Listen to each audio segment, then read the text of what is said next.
এই গল্পটি জঙ্গলে বসবাসকারী এক ঠকবাজের দুই মেয়ের, যারা জঙ্গল দিয়ে যাওয়া পথিকদের ছলনা করে, লুটপাট করে এবং তাদের হত্যা করে। কিন্তু একদিন এমন এক পথিক এলো যে তাদের সকলের জীবন বদলে দিল। এক রাগী রাজা তার পুত্রের কোনো দোষের কারণে তাকে দেশ থেকে নির্বাসন দিলেন। রাজকুমার দুঃখী মনে জীবিকার জন্য 4টি হীরালাল এবং কিছু স্বর্ণ নিয়ে ভারাক্রান্ত হৃদয়ে তার পিতার রাজ্য ত্যাগ করলেন। পথ চলতে চলতে তিনি যখন শহর থেকে কিছুটা দূরে পৌঁছালেন, তখন তিনি এক দরবেশের আশ্রম দেখতে পেলেন। রাজকুমার দরবেশকে সালাম করে এক পাশে বসলেন। দরবেশ যখন তার বিষণ্ণ মুখ এবং শরীরে মূল্যবান পোশাক দেখলেন, তখন তিনি জিজ্ঞাসা করলেন, বৎস, তুমি কে এবং এখানে কিভাবে এলে? রাজকুমার বললেন, হুজুর, আমি রাজা ফরহাদের পুত্র রাফি। আমার পিতা আমাকে দেশ থেকে নির্বাসন দিয়েছেন, তাই আমি পরদেশে যাচ্ছি। পথে আপনার আশ্রম দেখতে পেলাম, তাই ভাবলাম আপনার সাথে দেখা করে যাই। দরবেশ রাফির কথা শুনে বললেন,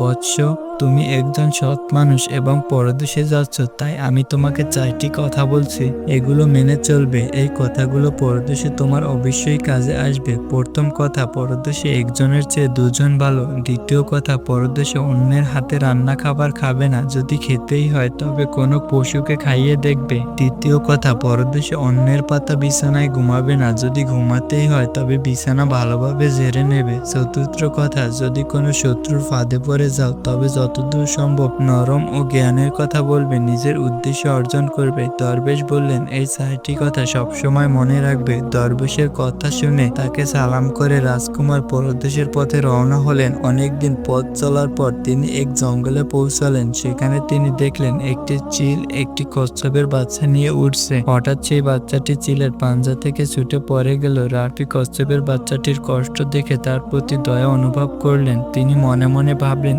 এই বাচ্চাটি পালন করা উচিত।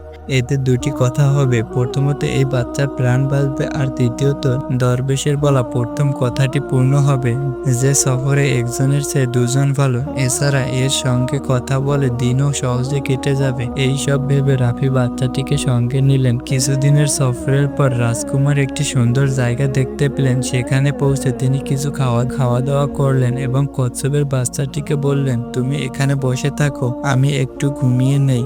এই বলে রাফি একটি গাছের নিচে ঘুমিয়ে পড়লেন। সেই গাছের উপরে একটি সাপ এবং একটি কাক বাস করত। তাদের অভ্যাস ছিল, যখন কোনো পথিক সেই গাছের নিচে বিশ্রাম করত, তখন সাপ তাকে দর্শন করত এবং কাক তার চোখ তুলে নিত।